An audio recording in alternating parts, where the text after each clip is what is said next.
Film की शुरुआत में हमें बोग नाम के एक लड़के से मिलवाया जाता है। बोग खाना पकाने में बेहद प्रतिभाशाली हैं और ब्लू हाउस में सबसे कम उम्र का शेफ हैं, जो साउथ कोरियाई प्रधानमंत्री का आधिकारिक निवास है। उस शाम बोग को पता चलता है कि सदन एक चीनी एम्बेसडर के लिए एक डिनर पार्टी आयोजित कर रहा है। एम्बेसडर मछली के कांटे के प्रति बेहद संवेदनशील है, इसलिए बोग को हिदायत दी जाती है कि वह बिना कांटों वाला एक स्वादिष्ट मछली की डिश तैयार करे। बोग उनके निर्देशों का पालन करता है और तुरंत खाना तैयार करना शुरू कर देता है। रात होने पर रात का खाना तैयार होता है और एम्बेसडर को परोसा जाता है। अफसोस की बात है कि जैसे ही वह मछली को खाता है, उसे उसमें एक कांटा मिल जाता है। ये बोग को एक गंभीर दुविधा में डाल देता है, क्योंकि कई गार्ड उसे पकड़ने के लिए हवेली की तलाशी लेते हैं। घटना की जांच कर रहे पुलिस अधिकारियों की एक टीम बोग के अपार्टमेंट में आती है और उसके दरवाजे पर दस्तक देती है। बोग जानता है कि वह मुसीबत में है, इसलिए वह बालकनी से भागने की कोशिश करता है, जबकि ऑफिसर्स उसे पकड़ने की पूरी कोशिश करते हैं। दुर्भाग्य से बोग नीचे एक स्विमिंग पूल में गिर जाता है। पूल के तल पर उसका सिर टकराता है, लेकिन किसी कारण से वह गिरता रहता है। जैसे ही एक महिला उसकी ओर तैरती है और उसके होठों पर किस करती है।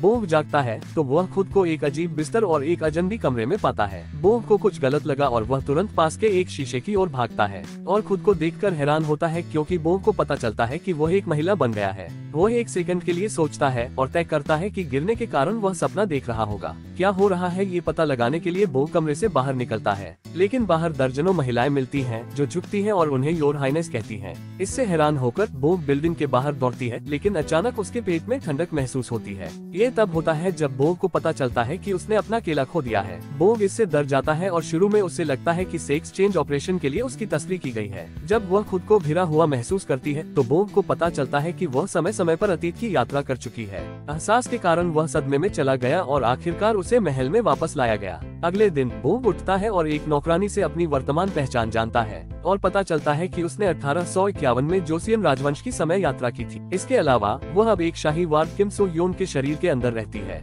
मामला और ज्यादा खराब होते हुए बोग को पता चलता है कि किम का राजा से विवाह करने और कुछ दिनों में रानी बनने का कार्यक्रम है। नौकरानी यह भी बताती है कि एक अज्ञात दुर्घटना के बाद उसका शव झील पर तैरता हुआ मिला था। सौभाग्य से पहरेदारों ने उसे ढूंढ लिया और महल में वापस ले आए। ये सुनकर बोग सोचता है कि उसकी और किम दोनों की आत्माओं ने स्विच किया होगा और अनुमान लगाया कि घर वापस जाने का टिकट झील है। बोग नौकरानी से उसे झील तक ले जाने के लिए कहता है, क्योंकि वह अंदर कूदने और वर्तमान में लौटने की योजना बना रहा है। अफसोस की बात है कि कूदने की उसकी योजना एक अनएक्सपेक्टेड मोड़ लेती है, क्योंकि वह कीचड़ वाली जमीन पर उतरती है। ये पता चला है कि ग्रैंड क्वीन ने महल के नौकरों को रात भर झील को खाली करने का आदेश दिया था, ताकि फिर से कोई पानी में गिर न सके। बोग खबर से निराश है, लेकिन फिर भी मानता है कि पानी ही एकमात्र रास्ता है, इसलिए वह अपने आप को किसी भी जल स्रोत में डुबाने की कोशिश करती है। यहाँ तक कि वह पानी की एक बाल्टी में अपना सिर डालने तक जाती है, जिसका उपयोग फर्श को साफ करने के लिए किया जाता है। हालांकि उसके सभी प्रयास बेकार होते हैं। कुछ दिनों बाद शादी का दिन आ जाता है। बोग राजवंश के रीति रिवाजों से अनजान है, लेकिन अपनी नौकरानियों की मदद से आवश्यक विवाह संस्कारों को पूरा करने में सफल हो जाती है।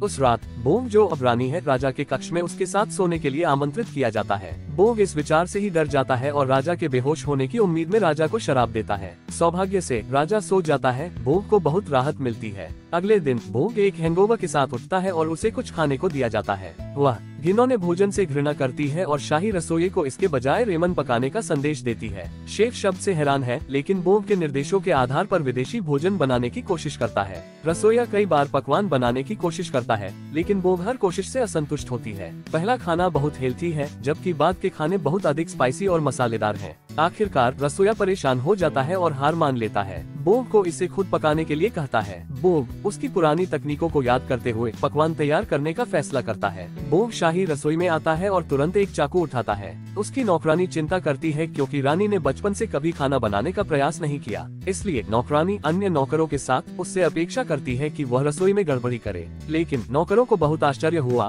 बोग ने बड़ी तेजी और सटीकता के साथ सब्जियों को काटना शुरू कर दिया। वह सब कुछ पूरी तरह से और सही आकार में काटती है। अंत में एक परफेक्ट डिश बनती है। बोग रेमन को वापस अपने कक्ष में ले जाता है और अपनी नौकरानी के साथ भोजन का आनंद लेता है। वापस रसोई में शेफ बोग की खाना पकाने की क्षमताओं से चिढ़ जाता है और कहता है कि भोजन केवल अच्छा दिखता है, लेकिन अच्छा स्वाद नहीं है। अपनी बात को जांचने के लिए रॉयल शेफ बर्तन में बचे हुए खाने को आजमाता है। जैसे ही वह चखता है, वह चकित होता है कि यह कितना अच्छा है और अपना चम्मच भी गिरा देता है। बोग को अचानक एक विचार आया। नई रानी को पता चलता है कि वह अपने कौशल से शाही परिवार को आसानी से जीत सकती है। ग्रैंड क्वीन ने झील को सुखा दिया, इसलिए अगर बोग उसे कुछ खाने से खुश कर सकता है तो वह झील को फिर से भरने के लिए सहमत हो सकती है। बोग तुरंत रसोई में लौट आता है, लेकिन चिढ़ा हुआ शाही रसोइया अपने अधिकार का दावा करता है और उसे ग्रैंड क्वीन के लिए तैयार भोजन की जांच करने से मना कर देता है। बोग इससे चिढ़ जाता है और उसे स्पीड कुकिंग प्रतियोगिता के लिए चुनौती देता है। रॉयल शेफ शुरू में लड़ाई से पीछे हट जाता है, लेकिन बोग द्वारा उसे चिढ़ाने के बाद चुनौती स्वीकार कर लेता है।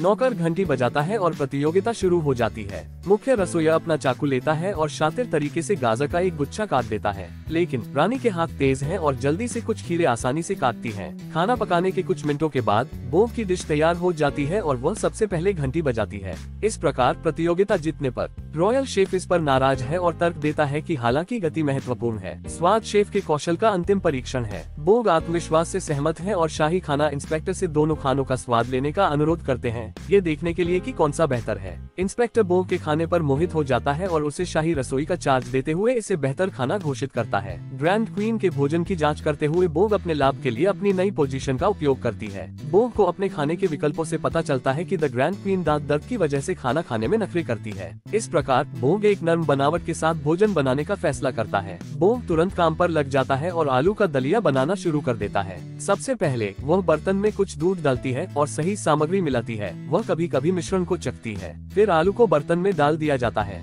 इसके बाद कुछ फूलों की टॉपिंग के साथ रात का खाना परोसा जाता है। बोग फाइनल रिजल्ट से खुश होता है और इसे स्वयं ग्रैंड क्वीन तक पहुंचाता है। रानी भोजन का बहुत आनंद लेती है, लेकिन इस बात पर प्रकाश डालती है कि पकवान एकदम सही नहीं है, क्योंकि यह ठंडा हो गया है। तापमान में बदलाव के कारण पूरी तरह से मैश किए हुए आलू में गांठ बन गई, इसलिए स्वाद में थोड़ा बदलाव करें। साथ ही दलिया थाली के किनारों पर गिर गया, जिससे प्रस्तुति भी प्रभावित हुई। बोग ये सुनकर हैरान हो जाता है और उदास होकर वापस महल की यात्रा शुरू करता है। अपनी गाड़ी में रहते हुए बोग ग्रैंड क्वीन को भोजन पहुंचाने के लिए विचार करती है। कुछ ही समय बाद वह एक विचार के साथ आती है। बोग एक कपड़ा सिलता है और उसकी नौकरानी शाही इंजीनियरों को कुछ निर्देशों के साथ कपड़े देती है। बोग के निर्देश के साथ इंजीनियर एक फूड डिलीवरी गाड़ी का निर्माण करते हैं, जो कपड़े से सभी तरफ ठीक से अछूता रहता है। इस बीच बोग स्वादिष्ट भोजन की एक श्रृंखला तैयार करता है और नौकरों को नए डिजाइन किए गए कैबिनेट का उपयोग करके उन्हें भेजता है। ग्रैंड क्वीन गर्म भोजन प्राप्त करती है और इसका आनंद लेती है। आखिरकार इंजीनियर लौटते हैं और अच्छी खबर देते हैं, क्योंकि आविष्कार सफल साबित होता है। कुछ दिनों बाद राजा एक विशाल भोज का आयोजन करता है और पूरे देश से प्रतिनिधियों को आमंत्रित करता है। दुर्भाग्य से भोज के दिन रसोई बीमार हो जाते हैं और शाही रसोई में कर्मचारियों की कमी हो जाती है।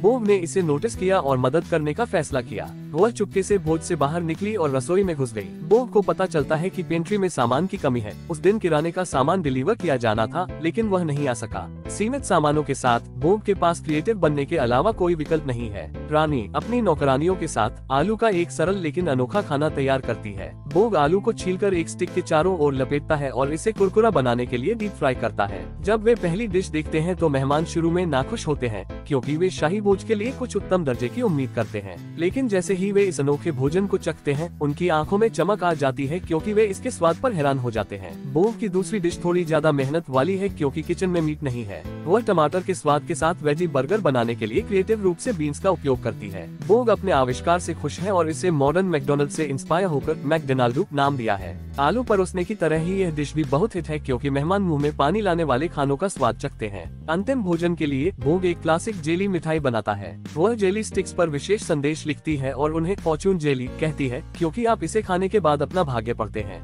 मेहमान क्लासिक जेली का आनंद लेते हैं और अपने अपने भाग्य को पढ़ने का आनंद लेते हैं। ग्रैंड क्वीन, जो भोज में भी शामिल हुई, बोग के कौशल से प्रभावित हुई और अंत में उसे एक विश करने के लिए कहा। बिना किसी झिझक के बोग झील को फिर से भरने के लिए कहता है। ग्रैंड क्वीन उसके अनुरोध को स्वीकार करती है और नौकरों को काम शुरू करने का आदेश देती है। अफसोस की बात है, क्योंकि यह 19वीं शताब्दी है, इस कार्य में सहायता के लिए कोई उन्नत मशीन नहीं है, इसलिए नौकर केवल लकड़ी की बाल्टियों से ही पानी भर सकते हैं। काम बहुत धीमी गति से होता है, क्योंकि नौकर शहर के कुएं से झील तक लंबी यात्रा करते हैं। बोग इससे नाराज है और तेजी से एक आइडिया के साथ आता है। वह प्रत्येक नौकर को एक स्थान पर रहने के लिए कहती है और बस एक व्यक्ति से दूसरे व्यक्ति को बाल्टी पास करती है। लोग सिस्टम से खुश हैं, क्योंकि यह काम को आसान और तेज बनाता है। वे सभी कार्य जारी रखते हैं, जबकि बोग लंबी प्रक्रिया की देखरेख करती है। कई दिन बीत गए, लेकिन झील अभी तक नहीं भरी है। बोग जल्द ही इंतजार करते करते थक जाती है और हताश हो जाती है। सौभाग्य से एक भारी बारिश शुरू होती है, जो धीरे धीरे झील को पानी देती है। बोग मौसम परिवर्तन से बहुत खुश है और बारिश के नीचे नाचती है।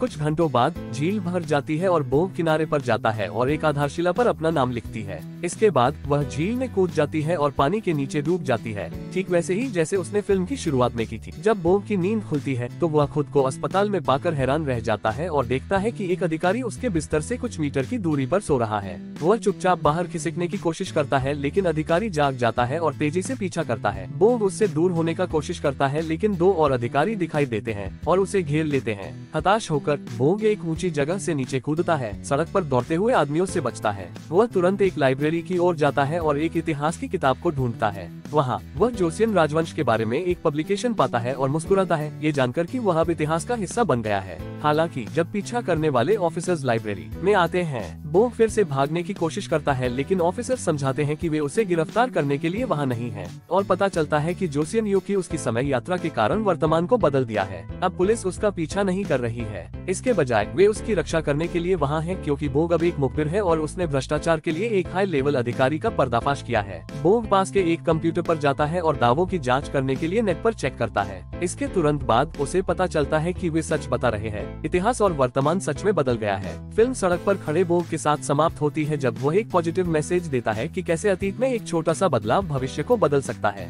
इस तरह के और वीडियो के लिए सब्सक्राइब करें, नोटिफिकेशन चालू करें और चैनल की मदद करने के लिए लाइक करें। देखने के लिए धन्यवाद।